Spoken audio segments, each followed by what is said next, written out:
Stefan Lazarević je rođen oko 1377. godine, sin kneza Lazara Hrebeljanovića.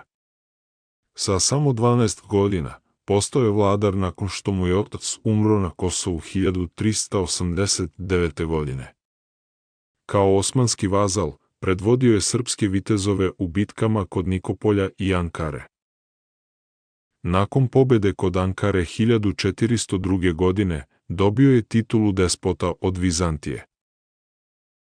Postao je saveznik Ugarske i proglasio je Beograd svojom prestonicom i tvrđavom. Stefan je bio jedan od osnivača prestižnog reda Zmaja. Bio je renesansni naučnik, pesnik i mecena koji je osnovao Resavsku školu. Njegov rudarski zakonik učinio je Srbiju jednim od najvećih proizvođača srebra u Evropi. Bez dece, mudro je imenovao svog nećaka Đurđa Brankovića za naslednika 1426. godine. Stefan je umro 1427. godine, upamćen kao poslednji veliki srednjovekovni vladar Srbije.